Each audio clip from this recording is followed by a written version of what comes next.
인사합니다. 예, 준비되셨나요? 예, 어떤 분과 인사하실지 준비하셨습니까? 이렇게 인사합니다. 말씀을 들을 때 성령님의 감동하심을 사모합시다. 예, 말씀을 들을 때 성령님의 감동하심. 허공에 대고 하신 분도 계시고 안 하신 분도 계셨습니다.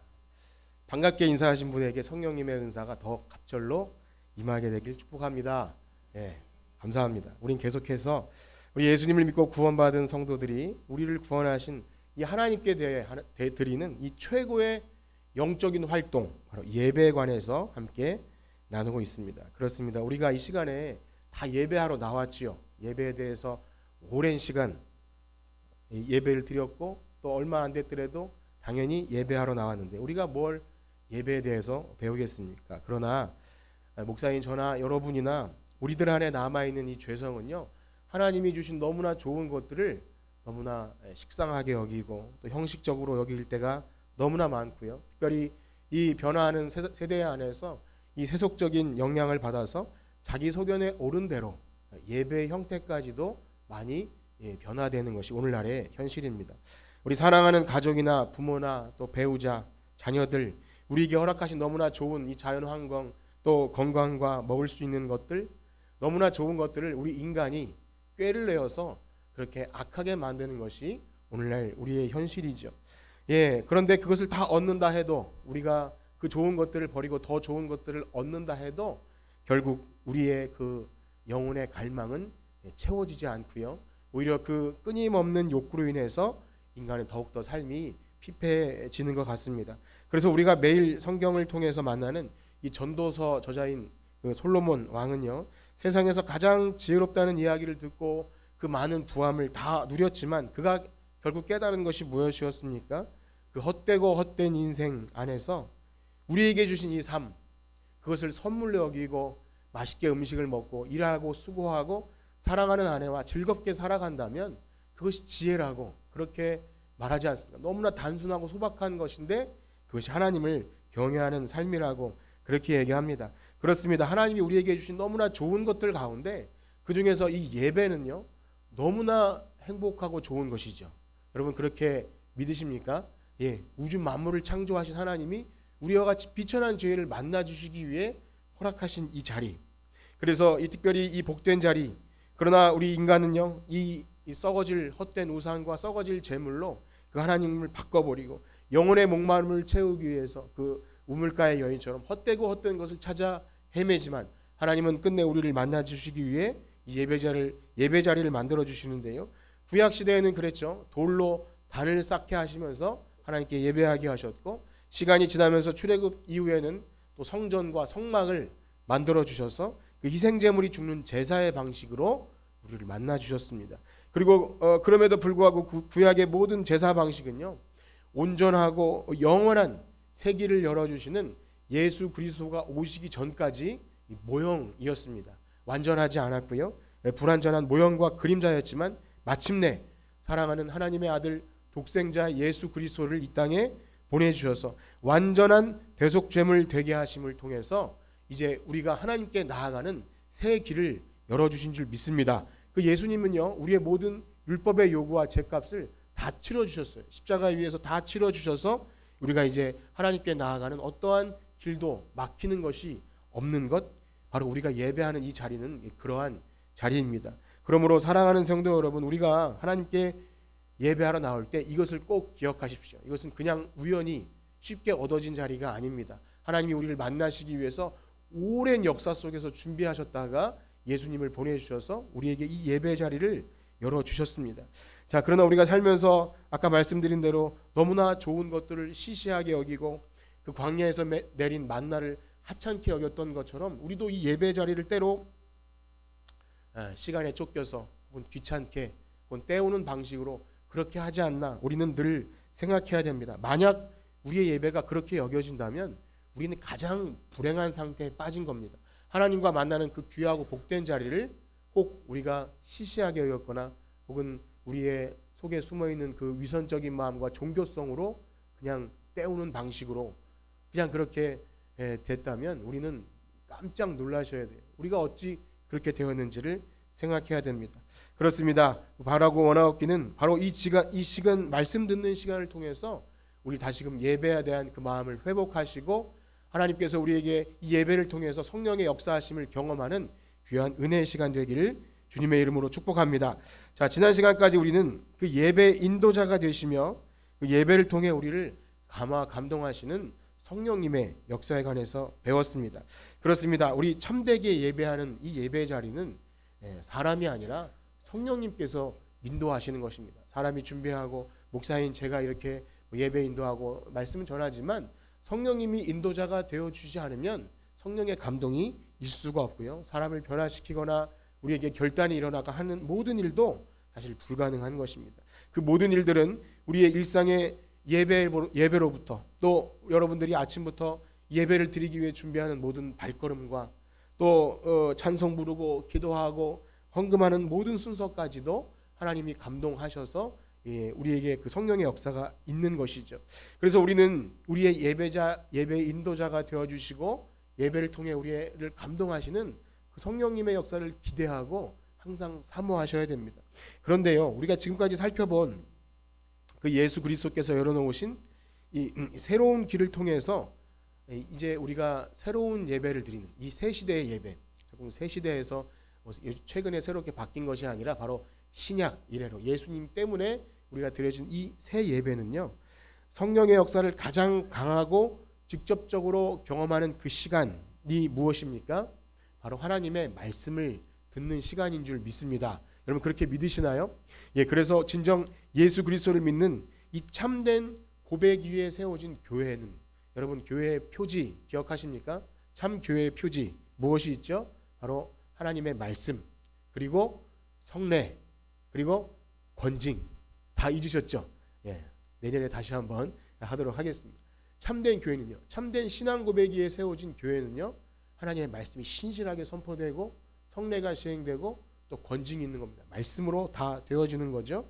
그래서 우리 개혁교회 예배에 있어서 말씀을 듣는 설교 시간이 좀 긴 것은 그러한 이유가 있는 것입니다.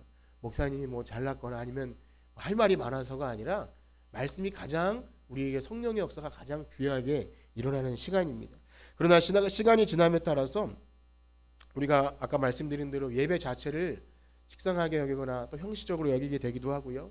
중세 이 카톨릭의 역사에서는 어떤 보여지는 예전에 있어서 성상이나 또는 그런 어떤 것들을 가미해서 그런 것들을 많이 희석시켰습니다. 또한 지루하게 따분하게 여기는 그런 경향도 있고, 그러다 보니 좀 더 색다른 어떤 다양한 방식으로 사람들의 관심을 불러일으키는 다양한 시도가 있었다고 여러 번 말씀드렸죠. 거기다가 오늘날 어떤 설교가 가장 좋은 설교입니까? 짧은 설교. 그런 이야기가 아주 쉽고 공공연하게 저도 말하고 여러분도 인식하고 있죠. 그럼 정말 그렇게 생각되시나요? 짧은 설교. 그렇습니다. 그러니 그러한 분위기 속에서 당연히 말씀을 통해 하나님의 감동하심을 기대한다. 만무한 얘기죠. 당연히 그러한 일이 일어나기가 거의 불가능한 것이 아닌가 그렇게 생각이 됩니다. 그러한 이유 가운데 하나는요, 오늘날 많은 교회 설교가 뭐 다 그런 것은 아니겠지만 우리가 주로 느끼는 것은 그래도 삶의 지혜. 세상에서도 어떤 TV가 얼마나 TV 프로가 유행합니까? 잘 사는 법, 건강하게 그렇게 잘하는 것, 어떻게 하면 잘할까? 그런데 그것이 어떻게 하면 예수님을 잘 믿을까라기보다 어떻게 하면 복받고 형통하고 지혜롭게 세상 사람들과 어떻게 하면 좀 더 나은 삶을 살 것에 대한 어떤 그런 것들이 더 많이 가미될 때 말씀을 통한 성령의 역사를 경험하는 것과 또 멀어지는 것이 아닌가 싶습니다. 또한 그 이면에는요, 오늘날 많은 그 예배에 참석하는 회중들이 또 그것을 기대하죠. 내가 하나님으로부터 멀어져서 지금 내가 무엇이 가장 필요하며 죄악된 삶을 돌아보게 하고 진지한 내 삶에 대한 묵상과 회개, 그런 부담스러운 내용보다는 웬만하면 쉽고 간단하고 나에게 정서적으로 유익만 되면 오늘도 교회 가서 목사님에게 좋은 말씀 들었네요 하고 돌아오면 그것으로 만족한 것, 혹시 여러분들에게 그런 것이 있지 않나 한번 생각해 보길 바랍니다. 그러나 사랑하는 성도 여러분, 아무리 시대가 변하고 사람들이 변하고 또 변치 않은 사실은 무엇입니까? 하나님이 자기 백성을 불러 살리시고 회개하는 방식은 바로 하나님의 말씀인 줄 믿으시길 축복합니다. 이건 시대가 변해도 결코 변치 않은 사실입니다. 그렇게 자신이 부르시는 종들을 통해서 선지자와 예언자들을 통해서 하나님 말씀을 전하셨고요. 이 말씀을 듣고 반응하고 회개하는 자들을 통해 참된 예배자가 그 구원받는 백성이 되게 하신 것입니다. 그래서요, 그 구약의 크고 작은 많은 부흥의 역사들 속에는 항상 이 잊혀졌던 말씀을 창고에 처박아 두고 어디 이렇게 묵혀졌던 말씀을 잡아 끄집어내서 그 말씀을 읽을 때 놀라운 변화가 일어납니다. 이스라엘 백성이 하나님을 떠나서 자기 멋대로 살다가도 우리 기억하십니까? 그 히스기야 왕이나 요시야 왕 같은 사람들은 어떻게 그 율법의 말씀을 다시 끄집어내서 백성들로 하여금 읽게 하고요. 절기를 회복합니다. 즉 예배를 회복하는 거죠. 그 안에서 말씀을 듣고 사람들이 회개하고 하나님께로 돌아오는 놀라운 역사가 이 말씀을 들려 읽을 때 그렇게 일어났고요. 또 포로로 잡혀갔던 이스라엘 백성들이 돌아오기는 돌아왔지만 도대체 무엇을 해야 할지 알지 못하고 방황하고 있을 때 하나님께서 그 학사 에스라와 느헤미야 또 학개 또 스가랴 이런 선지자들을 보내셔서 그 수문 앞 광장에서 사람들을 모아놓고 뭐 했죠? 말씀을 읽었어요. 제사장들을 불러놓고 말씀을 들려 읽어주고 그리고 말씀을 깨우쳐 줍니다. 이렇게 다 앉아서 말씀을 해석하면서 가르쳐주고 그렇게 할 때 우리가 하나님의 말씀을 벗어났구나. 그동안 우리가 왜 포로로 잡혀갔으며 우리가 우리의 삶이 왜 이 모양 이 꼴인지를 말씀을 통해 회개하고 또 자복할 때 우리가 어찌할꼬 하면서 큰 부흥의 역사가 일어난 줄 믿습니다. 그리고 마침내 하나님 말씀이 육신이 되어 이 땅에 오신 것이 바로 우리가 믿는 예수 그리스도이십니다. 예수님께서 말씀으로 이 땅에 하나님 나라의 복음을 전하셨고요. 그 말씀을 통해서 제자들이 또 헌신하면서 말씀을 전하죠. 복음을 전할 때 사도들과 선지자들의 터 위에 교회가 세워집니다. 그 참된 교회에서 또 복음이 전파되어지고 그 복음이 전파되면서 세계 곳곳으로 교회가 세워지고 믿는 자들이 돌아오는 선교 역사가 말씀을 통해 이루어집니다. 그렇다고 지금 이 말이 우리가 이제 교회가 크고 부흥하고 사람들이 많아지기 위해서 말씀을 읽읍시다 이러한 내용이 아닙니다. 우리는 결코 말씀을 그렇게 이용하는 말씀 이용의 대상이 돼서도 안 되고요. 우리가 왜 교회에 부흥이 안 되고 사람들이 힘이 없을까? 말씀을 읽읍시다. 좋은 것 같지만 선우가 바뀐 것이죠. 무슨 말씀을 하고자 함입니까? 하나님의 임재를 경험하고 성령의 역사를 경험하는 이 예배의 자리에 우리가 하나님의 말씀을 통해서 가장 강하게 역사하시는 그 성령의 역사하심이 바로 말씀을 통해 있다는 것, 우리는 그것을 알고 예배해야 한다는 것입니다. 그렇습니다. 여러분들 가운데 그러한 말씀을 통한 성령의 역사하심이 있기를 간절히 축복합니다. 여러분 그런 것들을 경험하십니까? 정말 경험하셔야 됩니다. 그런 것들을 경험하셨거나 혹은 지금은 희미해지셨거나 한 번도 경험하지 못했다면 예배에 그런 것이 있구나 그런 마음을 가지고 사모하셔야 됩니다. 바라기는요, 우리 예배 가운데 우리 교회 지금 여러분 이 참 어렵게 발걸음을 하시고 이 추운 가운데 또 아이들을 데리고 또 이렇게 멀리서 또 걸어서 오신 분들 이 예배 시간에 주님께서 우리의 마음을 활짝 여시고 성령에 충만한 그런 감동이 있기를 축복합니다. 그렇습니다. 바로 그 일을 위해서 예수님은요 우리에게 성령님을 보내주셨어요. 예수님이 제자들에게 이제 내가 죽고 떠나가지만 너희들에게 성령을 보내주겠다 이 말씀을 하시는데요. 우리 말씀 한 구절 읽도록 하겠습니다. 요한복음 14장입니다. 요한복음 14장 우리 16절에서 18절까지 다 같이 한번 읽도록 하겠습니다. 시작. 내가 아버지께 구하겠으니 그가 또 다른 보혜사를 너희에게 주사 영원토록 너희와 함께 있게 하리니 그는 진리의 영이라 세상은 그를 못하나니 이는 그를 보지도 못하고 알지도 못함이라 그러나 너희는 그를 아나니 그는 너희와 함께 거하시며 내가 너희를 고아와 같이 버려두지 아니하고 너희에게 아멘. 그렇습니다. 예수님이 보내주신 이 성령님 그를 여기 진리의 영이라 17절에 보면 진리의 영이라 하신 이유는 바로 성령님께서 우리가 이렇게 말씀을 들을 때 성령님 찾아오셔서 말씀을 우리에게 친히 가르쳐 주시고 깨닫게 하시는 그런 분이시라는 거죠. 이 진리의 영이신 성령님의 역사로 말미암아 바로 사도들이 세운 초대 교회로부터 말씀을 듣는 그 가운데 교회가 세워지고요. 변화되는 역사가 일어났으며 그 성령님의 역사로 말미암아 죄인이 회개하고 하나님께 돌아오게 됩니다. 그러한 초대교회에 일어났던 말씀을 통한 성령의 역사를요, 이번에는 우리 한 구절 더 읽을 텐데 사도행전은요 이렇게 기록하고 있습니다. 사도행전 2장 40절에서 42절 말씀, 또 다 같이 한번 읽도록 하겠습니다. 시작. 또 여러 말로 확증하며 권하여 이르되 너희가 이 패역한 세대에서 구원을 받으라 하니 그 말을 받은 사람은 세례를 받음에 이날에 신도의 수가 3,000이나 더하더라. 그들이 사도의 가르침을 받아 서로 아멘. 그렇습니다. 진리의 영이신 성령님께서는 이렇게 말씀을, 여기 보면 40절에도 여러 말로 확증하고 41절에도 그 말을 받는 사람들은, 42절에도 사도의 가르침을 받아, 이렇게 말씀을 들을 때 그 말씀이 그냥 땅에 떨어지는 것이 아니라 그 사람들의 삶에 들어가서 전인격적인 변화를 일으키고 그 사람들의 삶의 모든 감정과 태도를 바꾸셔서 이전에 품지 못했던 그런 생각들이 열리게 되죠. 하나님을 대적했던, 하나님이 어디 있어 했던 그런 마음들이 변화돼서 하나님을 향하고요, 또 그 감사와 감격으로 성도를 향한 사랑과 섬김으로 또 그렇게 나타나게 될 때 교회는 서로 떡을 떼며 교제하는 일, 뭐 먹을 것이 없어서 우리가 뭐 이렇게 배고프니까 그 정도 차원이 아니라 우리가 서로 떡을 떼고 교제하는 일은 성령의 역사로 되는 줄 믿습니다. 만약 우리가 전하고 듣는 이 진리의 말씀이 만약 성령의 역사가 아니라면 이렇게 세계 각처에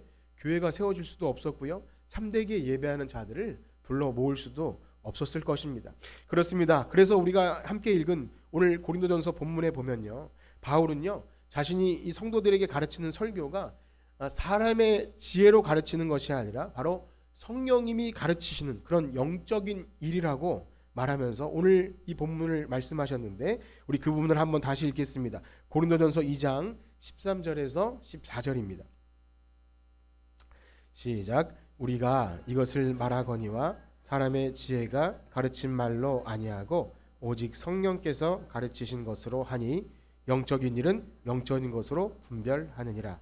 육에 속한 사람은 하나님의 성령의 일들을 받지 아니하나니 이는 그것들이 그에게 어리석게 보입니다. 그러한 일은 영적으로. 아멘. 여기 계신 분들은 다 이 말씀을 알아듣는 그 영적인 사람인 줄 믿습니다. 고린도 교회는요 잘난 사람도 많았고 또 그리스 철학도 번성했고 부유한 상업 도시로 굉장히 뭐 아주 알아주는 사람도 많아서 이런 파 저런 파도 많았습니다. 또 음란하기도 했고 여러 가지 문제가 많았는데 그럼에도 불구하고 잘난 사람도 많아서 그렇게 바울이 말하는 것을 그렇게 무시하는 사람도 있었던 것 같아요. 그런데요, 아무리 세상에서 공부를 많이 하고 가방끈이 긴 사람이라 할지라도 자기가 스스로 이 성경을 가지고 연구하고 스스로 하나님을 알 수 있는 것이 아닙니다. 그래서 바울은 이 성령의 역사에 관해서 계속 가르치는 것이죠. 세상에는 참 특별한 사람들이 많은데요, 처음엔 어땠을지 모르지만 현재는 예수님을 믿지도 않으면서도 성경 원어를 연구하고요, 그것을 가르치기도 하고 주석을 번역하기도 하고 그렇게 하시는 분들이 꽤 있어요. 꽤 많습니다. 유튜브를 보면 그런 사람이 꽤 많아요. 그런데 그것을 가지고 예수님을 고백하거나 그렇지 않고 오히려 교회를 비판하고 사실 교회는 다 없어져야 한다고까지 말하는 그런 사람도 참 특별한 것이죠. 그것은 무엇을 말해줍니까? 이 구원의 진리를 깨닫는 것은요, 인간의 합리적인 그런 지성이 아니라 오직 성령의 역사로만 일어난다는 것을 믿으시길 축복합니다. 혼자서 성경을 읽는 것 중요하죠. 성경을 통독하는 것도 중요하죠. 그러나 우리 예배의 시간, 또 성령님의 감동하심을 바라고 이 설교를 듣는 시간, 성령의 역사를 경험하는 것을 기대하고 예배에 참석하는 이 시간, 거듭난 영혼들에게 주시는 특권임을 우리는 알아야 합니다. 그렇기 때문에 우리가 예배 시간에, 특히 말씀 듣는 시간에 성령의 감동하심을 경험하는 것은요, 그래도 되고 뭐 아니면 말고 하는 그런 일이 아니라 정말 신앙의 근본적인 문제라는 것을 우리는 깨달아야 됩니다. 그런데요, 말씀을 통한 이 성령의 감동을 여러 번 계속 말씀드리면서 우리가 주의할 것이 있습니다. 그것은 세상에서도요, 의미 있고 재미있는 말로 사람들을 감동시키는 것들이 많이 있죠. 무언가 깨달음을, 뭐 스님이 나와서 얘기해도, 뭐 신부님이 나와서 얘기해도, 뭐 누가 나와서, 어떤 기업체 사장님이 나와서 뭐 세상을 바꾸는 뭐 무슨 시간에서 쫙 인생 살아온 얘기 얼마나 감동적입니까? 눈물도 나고 또 그렇지요. 우리 그런 것도 뭐 들을 필요가 있어요. 그런데요, 우리가 말씀을 통해서 은혜를 받았다라는 것은 우리가 성령님의 감동하심이 있다는 것은 그런 것과는 전혀 차원이 다른 이야기입니다. 진정 우리가 하나님이 누구신지를 바로 알고 우리가 얼마나 비천한 죄인임을 바로 알 때 그때 나오는 그 말씀을 통해서 우리의 숨은 죄가 드러나게 됩니다. 성령님께서 우리의 마음을 조명하실 때 우리의 숨은 죄가 드러나고 우리가 그동안 불순종했던 그런 것들이 수정되어집니다. 우리의 태도가 바뀌게 되고요. 삶이 변화로 인도되어질 때 그 안에서 참된 자유와 기쁨을 누리는 그것이 바로 성령님의 감동하심을 따라 나오는 그런 예배의 감동인 줄 믿습니다. 그래서 우리는 그것을 사모하셔야 돼요. 그래서 저도 설교하는 목사로서 감동적인 예화나 그런 사람의 지식을 따라서 하는 그런 것으로 충분히 30분 동안 말해도 할 수 있어요. 제가 이렇게 해보니까 반응을 보면 전도서 말씀을 하면 사실 그런 예화들이 많이 들어가는 설교들을 많이 하십니다. 그래서 참 의미 있는 이야기 그런 것을 하면 아 그렇구나 이 설교 본문을 읽을 때보다 훨씬 고개를 끄덕끄덕 하시는 것을 보게 됩니다. 그러나 웬만하면 그렇게 하지 않는 것은 이것이 좀 딱딱하게 느껴질다 할지라도 진정 구원받은 성도는 그런 감동적인 이야기보다 성령님께서 우리의 마음을 만지시는 것 그것이 훨씬 더 기대하고 사모하는 것 아니겠습니까? 거기서 진짜 위로를 받고 거기서 진짜 회개를 하고 하나님께 우리의 마음이 변화되는 것을 느낄 때 그것이 예배를 통한 감동입니다. 자기의 죄가 드러나고요. 하나님의 말씀은 교훈과 책망과 바르게 함과 유익함이 있어서 우리의 태도를 변하게 하죠. 우리가 불순종하고 완악했던 것을 변화시킵니다. 그래서 말씀을 통해 은혜를 받는다고 하는 것은 나에게 그렇지 내가 평소에도 그렇게 생각했던 것을 목사님이 얘기하시네 동의하는 차원이 아니라 그것이 싫더라도 그것이 때로는 부끄럽고 나를 찌를 때라도 하나님께서 감동하셔서 우리의 태도가 바뀌는 것 그러한 은혜가 있기를 축복합니다.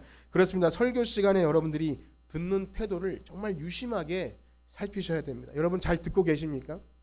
예배를 드리러 나왔지만 혹 설교 시간에 이 하나님의 임재와 감격 그런 것은 잘 모르겠고 혹 가끔씩 들면서 시험에 자주 드시거나 마음이 불편하시거나 그런 것들이 있다면 여러분 정말 굉장히 심각하게 내 신앙에 문제가 있구나 하는 것을 발견하셔야 됩니다. 더 큰 문제는요. 예배 시간에 그런 말씀을 통한 그런 성령의 감동하심이 희미해지면 희미해질수록 불평하는 것이 많이 생기고요. 그 다음에 교회 전체적인 분위기가 또 그렇게 따라갈 수밖에 없습니다. 그리고 그것을 대체할 말씀 말고 다른 것을 대체할 그런 다른 어떤 은혜를 구하게 되기도 하죠. 내가 무언가를 함으로써 존재감을 나타내기도 하고 그렇지 않으면 아무것도 아닌 것처럼 그냥 가만히 앉아있는 것은 그냥 아무것도 아닌 것처럼 여겨지기도 합니다. 여러분 예배에 참석한 이 회중이 말씀 듣는 시간에 만약에 자꾸 시계를 본다거나 여러분 시계는 꼭 이렇게 눈치 못 채게 보십시오. 손을 꼭 들어서 이렇게 시계를 보면 저를 압박하는 그런 좀 느낌이 좀 있어서 만약에 그렇게 하거나 졸거나 지루하다고 생각되면 목사님도 당연히 제가 설교가 좀 긴가라는 생각을 할 수밖에 없죠. 성도들이 그래서 다른 것으로 흥미를 유발하게끔 찾을 수밖에 없는 것입니다. 이건 굉장히 위험한 일입니다. 혹 제가 그렇게 된다면 여러분 저에게 꼭 말씀해 주시기 바랍니다.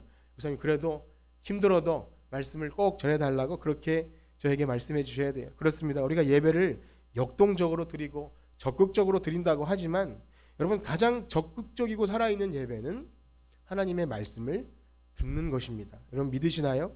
여러분들이 지금 그냥 앉아서 듣고 있는 것이 굉장히 수동적인 것 같지만 결코 그렇지 않습니다. 하나님의 말씀을 잘 듣는 일은요. 하나님을 대하는 가장 진실한 신자의 가장 적극적인 예배 행위입니다. 그렇습니다. 잘 듣는 일은요. 진리의 근원 되신 하나님을 향한 가장 강한 존경이 담겨 있죠. 그분의 뜻을 잘 듣고 순종하기 위해서 우리 살아있는 신자의 모습입니다. 여러분 한번 생각해 보세요. 여러분 가운데 혹시 가장 참 존경하는 어떤 교수님이나 스승님 그런 분들을 만났을 때 얼마나 그 한마디 한마디를 주의 깊게 새겨 듣고 놓치지 않으려고 또 그런 경험들이 있습니까? 존경하는 어떤 선생님 아니면 세상에 유명한 사람 우리가 이 시간 잘 듣는 것은 바로 그 존경하는 대상에 대해서 높이는 일이죠. 혹 목사인 제가 존경스럽지 않거나 혹은 별로 좋아하지 않다 할지라도 우린 예배자로서 지금 이 시간은 하나님의 말씀을 듣는 시간이구나, 그렇게 마음을 여기신다면 정말 여러분들이 가끔씩 그렇게 기도하지 않습니까? 사람은 가려주시고 하나님의 말씀만 들려지는 것, 여러분 그렇게 기도하길 축복합니다. 그렇습니다. 하나님은 사무엘을 부르셨을 때도요, 하나님 말씀하옵소서 주의 종이 듣겠나이다, 그럴 때 말씀하셨고, 솔로몬도 왕이 되어서 무엇을 놓고 기도합니까? 하나님은 듣는 마음을 주시옵소서. 백성들의 마음도 듣겠지만 하나님의 말씀을 잘 들을 때 백성을 다스릴 수 있습니다. 그렇게 듣는 마음을 구하지요. 그리고 예수님께서도요, 여러 가지 말씀을 하시면서 너희가 어떻게 듣는지 듣는 것을 삼가라, 이 여러 가지 밭 이야기를 하시다가 참 이 듣는 마음밭, 그것이 얼마나 중요한지, 마음밭이 제대로 되지 않으면 들어도 그 씨가 뿌려져도 제대로 싹이 나고 열매가 맺지 않는다는 그런 말씀을 해주십니다.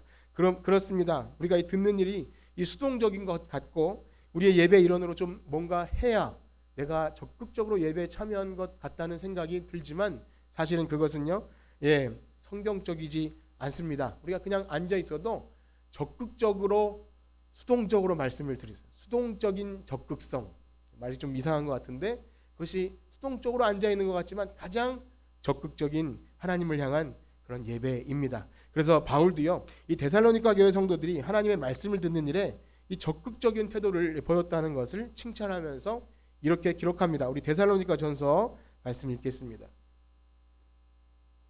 데살로니가 전서 2장 13절 시작. 이러므로 우리가 하나님께 끊임없이 감사함은 우리가 우리에게 들은 바 하나님의 말씀을 받을 때 사람의 말로 받지 아니하고 하나님의 이 말씀이 또한 너희 믿는 자 가운데서 역사. 아멘. 사랑하는 성도 여러분, 하나님을 사랑하십니까? 그 경외하는 참된 하나님을 경외하는 참된 예배자 되기를 원하십니까? 그렇다면 하나님 말씀 듣는 일에 최선을 다하시길 축복합니다. 그런데 앞서서 말씀드렸지만 우리가 이렇게 말씀을 통해 성령의 감동하심이 역사하심을 얘기할 때 우리가 빠지기 쉬운 어떤 오류가 우리가 무슨 황홀경에 빠지거나 혹은 구름 위를 걷는 그런 알 수 없는 체험을 하는 그런 것을 얘기하는 것이 아님을 아셔야 됩니다. 그렇습니다. 하나님 말씀을 듣고 감동된다는 것은 단순히 우리의 삶을 좀 유익하게 해주고 또 삶을 좀 지혜롭게 하고 좀 더 나은 삶을 살기 위해서, 여러분들이 좀 더 윤택한 삶을 살기 위해서 어떤 조언을 하는 그 정도가 아니라는 겁니다. 그런 얘기는 정말 유튜브를 텔레비전을 봐도 충분히 들을 수 있는 것이죠. 그렇습니다. 하나님 말씀을 통해서 우리는 영혼이 솟게 됩니다. 여러분 그걸 믿으시나요? 우리의 삶의 근본적인 문제를 지적해 주시고요, 죄를 자각하게 됩니다. 여러분 그런 은혜가 있기를 축복합니다. 말씀을 들으시면서 다른 생각하지 마시고 내가 이 말씀을 들을 때 나에게 하시는 것이라고 생각하세요. 나를 위해 목사님이 그렇게 생각하시면서 이게 찔리면 지금 하나님이 나에게 말씀하시는구나. 또 하나님 말씀을 통하여 우리를 위해 죽으신 그 예수님이 어떤 분이신지를 알려줄 때 내가 예수님을 닮아가고 싶다라는 그런 마음을 또 주시는 거죠. 그리고 성경에서 하나님을 만난 모든 믿음의 사람들이 경험했듯이 하나님 살아계시구나, 그 경외하심 앞에 우리는 겸손해질 수밖에 없습니다. 우리의 교만했던 마음이 낮아지고 하나님 살아계시구나, 여기가 하나님 계신 곳이구나, 이 앞에 우리는 떨며 겸손할 수밖에 없는 것이죠. 그리고 하나님의 은혜와 사랑에 압도되어서 우리의 삶의 태도가 변함을 경험하게 되면 어떻게 됩니까?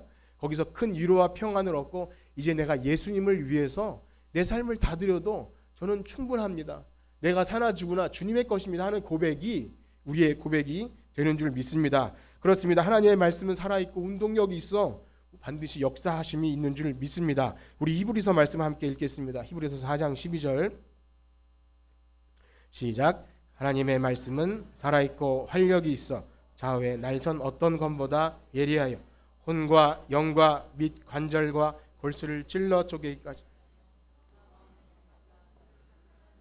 아멘. 그렇습니다. 성령의 감동하심이 있는 예배는 반드시 우리 인격적 반응을 일으키게 되죠.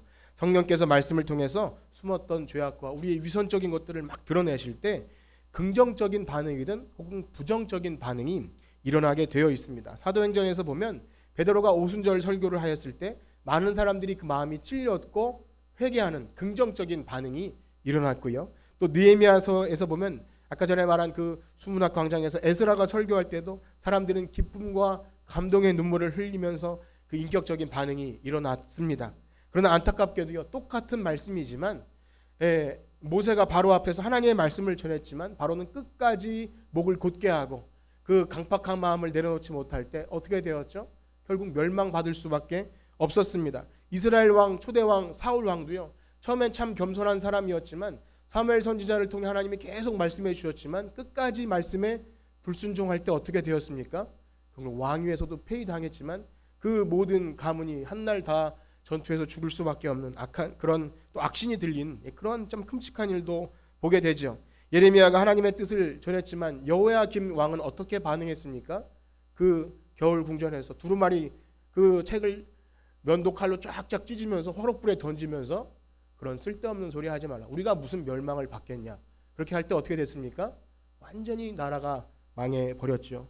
스데반 설교할 때 어떻게 했습니까? 유대인들은 그 마음에 찔렸지만 귀를 닫았습니다. 귀를 닫고 돌을 들고 스데반을 쳐 죽였습니다. 그렇습니다. 하나님 말씀이 온전히 선포될 때 성령께서 반드시 역사하십니다. 우리는 그것을 믿어야 됩니다. 그런데 그 반응은 긍정적인 반응과 부정적인 반응이 있다는 것을 우리는 알아야 됩니다. 이것은 교회밖에 구원받지 못한 사람들에게만 말하는 것이 아니라 바로 이 시간 예배하는 자들 안에서도 있을 수 있다는 것을, 충분히 있을 수 있다는 것을 우리는 알아야 합니다. 형식적인 신앙생활에 굳어진 어떤 신자라면, 자기중심적인 태도를 내려놓지 못하는 사람이라면 아무리 말씀이 들려도 제대로 반응할 수 없고요, 자기 고집을 내려놓을 수 없습니다. 이건 단순히 우리의 내 고집 이런 차원의 문제가 아니라 나의 그냥 완악함, 그것이 아니라 바로 성령님의 역사를 거스른다는 것을 아셔야 됩니다. 이건 굉장히 심각한 문제이죠. 그냥 나는 목사님이 말씀하셔도 내 방식대로 하겠어요 라는 것은 그냥 방식과 형식의 차이가 아니라 성령님의 역사를 거부할 수도 있다는 사실을 알아야 합니다. 그렇습니다. 그런데 그러한 일이 반복될수록 예배엔 당연히 기쁨이 없어지고 성령의 감동은 더더욱 경험할 수 없는 것이죠. 그렇습니다. 사랑하는 성도 여러분, 우리가 진정 하나님이 찾으시는 예배자로서 성령의 감동하심을 경험하기 원하신다면 살아계신 하나님 말씀 앞에 우리의 여러분의 마음을 활짝 열고 말씀하옵소서 주의 종이 듣겠나이다 하는 그러한 마음으로 말씀을 듣기를 축복합니다. 한번 따라해 보실까요? 말씀하옵소서 주의 종이 듣겠나이다. 아멘. 그래서 히브리서 기자는요, 하나님의 말씀을 듣는 예배자들에게, 그들은 다 구원받은 자들이었어요. 그런데 이렇게 말씀을 하죠. 우리 히브리서 3장 7절에서 13절인데요. 우리 한번 교독하도록 하겠습니다. 7절에서 13절 조금 길기 때문에 저 여러분들이 나누어서 교독하겠습니다. 제가 먼저 읽겠습니다. 그러므로 성령이 이르신 바와 같이 오늘 너희가 그의 음성을 듣거든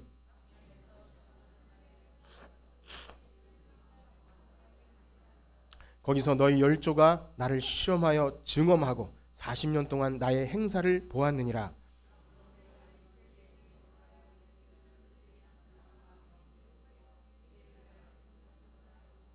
내가 노하여 맹세한 바와 같이 그들은 내 안식에 들어오지 못하리라 하였느니라.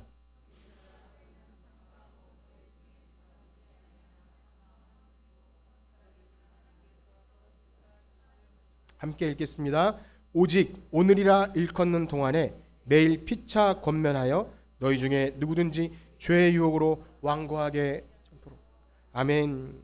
우리가 전에 히브리서 말씀을 함께 보았는데요, 바로 이 유대인들 이미 구원받았지만 여러 가지 여건과 환경 속에서 시험으로 인해서 처음 신앙을 잃어버리고 그들의 믿음이 흘러 떠내려가는 그런 유대인들을 향해서 편지를 쓰는데요, 그들의 조상들이 하나님의 말씀을 완고하게 그렇게 순종하지 않아서 실패했다는 그런 너무나 슬픈 이야기를 쭉 들려진 후에 뭐라고 하죠? 12절에 보면 형제들아 너희는 삼가 혹 너희 중에 믿지 않은 그 악한 마음을 품고 살아계신 하나님에게서 떨어질까 조심할 것이요. 우리는 여기서 구원이 과연 떨어질까 안 떨어질까 이것을 논쟁할 필요가 없는 것이죠. 떨어질까 조심할 것이요. 13절에 보면 뭐라 그러죠? 언제 조심하라고 합니까? 오직 오늘이라 일컫는 동안, 바로 지금 이 순간, 우리가 예배하는 이 순간, 과거에 내가 잘 믿었던 것도 아무 소용이 없고 앞으로 잘 되겠지도 아니고 바로 지금 예배하는 이 순간 우리가 마음을 완고하게 하지 않고 하나님께 온전히 순복한다면 바로 지금 이 시간 성령님께서 역사하실 줄 믿습니다. 그렇습니다. 교만하고 완고한 마음, 성령님의 역사를 거스르는 것이죠. 하나님의 말씀이 들려도 아무런 변화와 그런 반응이 일어날 수 없기에 히브리서 기자는 안타까운 심정을 가지고 그들에게 이렇게 편지를 썼던 것입니다. 그러므로 저는 오늘 말씀을 마치면서 여러분들에게 이렇게 말씀드리길 원합니다. 우리가 누가복음 말씀을 계속 보고 있는데요. 누가복음 18장에는요. 어떤 부자 관리가 예수님께 나와 이렇게 묻죠. 내가 무엇을 하여야 영생을 얻겠습니까? 내가 무엇을 하여야 영생을 얻을까요? 이 관리가 이렇게 묻는 것은 정말 영생을 어떻게 얻을 수 있을지를 궁금해서 물었던 것이 아닙니다. 무엇이죠? 자신은 이미 율법을 다 지켰고 영생을 얻을 자격이 충분히 있다고 생각했고 조금 어느 정도 뭐가 필요한 것이 있나. 그래서 이 예수라는 자 앞에 가서 나도 칭찬 듣고 아 당신 정말 훌륭한 사람이군요. 이 소리를 듣기를 원했을 거예요.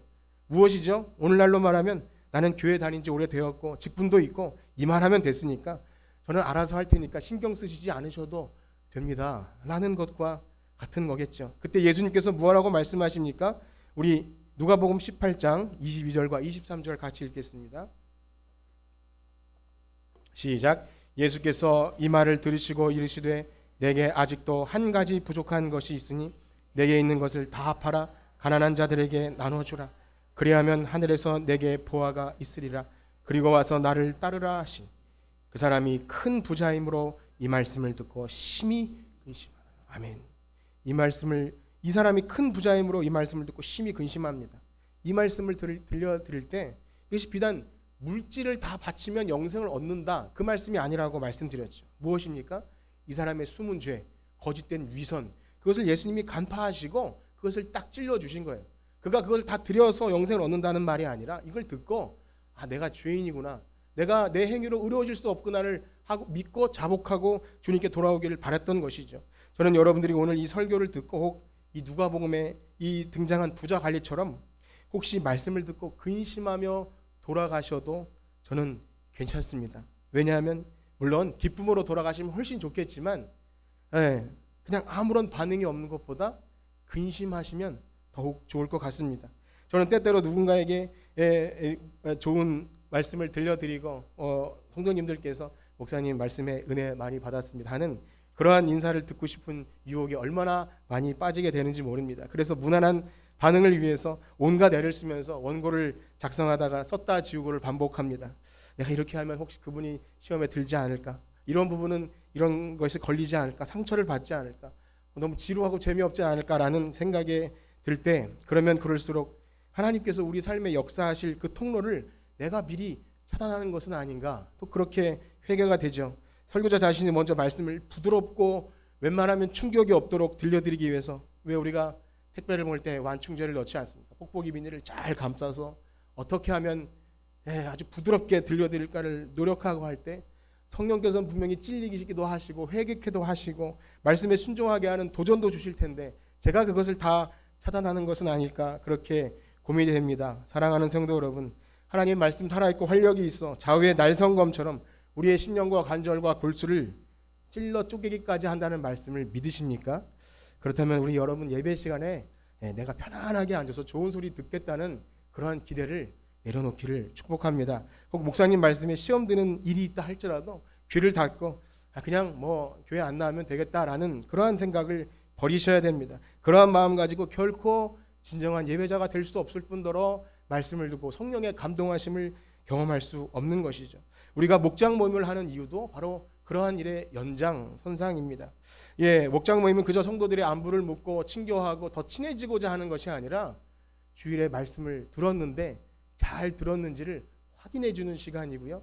적용할 수 있도록 돕는 시간입니다. 그 일을 위해서 우리 목장 리더와 목장원들이 서로를 사랑과 선행을 격려하는 시간이죠. 이 말씀을 듣고 과연 잘 들었는지, 졸지는 않았는지, 딴 생각을 하지 않았는지를 알기 위해서 오늘 들으신 말씀 한번 어떤 것이 은혜되는지 얘기해 보세요. 여러분 그때 저 사람은 저걸 들었구나, 이 사람은 이걸 들었구나, 우리 함께 교회이구나, 이것을 경험하는 것입니다. 여러분 그러한 은혜가 있기를 축복합니다. 저는 한 해 동안 여러분들에게 매일 성경이나 또 목장 모임을 그냥 부드럽게 말씀드렸습니다. 강요하지 않거나 부담을 드리지 않은 것은 이 일조차 성령님께서 역사하셔야 될 것을 믿기 때문에 기다린 것뿐입니다. 저는 누가 말씀에 반응하여 순종하는지 아니면 계속 완고하게 하는지를 그냥 기다리며 볼 뿐입니다. 바라기는요, 오늘 이 들은 말씀을 통해서 성령님께서 여러분들을 강하게 역사하시길 축복합니다. 우리의 완고한 마음을 부드럽게 하시고 정말 마음을 활짝 열어서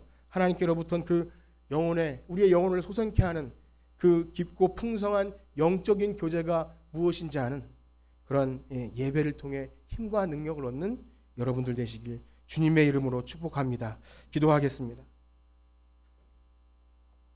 하나님 감사합니다. 우리 오늘 예배 자리로 불러주셔서 감사합니다. 특별히 성경 말씀을 통하여 우리에게 진리를 가르쳐 주시고 성령님의 역사로 감동하게 하시니 감사합니다. 하나님, 혹 우리의 완악한 마음으로 인하여 말씀에 순종하지 못하고 성령의 감동을 차단하는 것이 있지 않은지 우리 자신을 돌아보게 하여 주시옵소서. 이스라엘 백성이 마음을 완고하게 하여 실패한 것처럼 우리도 그렇게 되지 말고 오늘 너희가 그의 음성을 듣거든 광야에서 시험하던 날에 거역하던 것 같이 너희 마음을 완고하게 하지 말라는 성령의 음성을 듣고 우리 마음을 주님께로 온전히 순복하는 하나님이 찾으시는 예배자 되게 하여 주시옵소서. 예수님의 이름으로 기도드립니다. 아멘.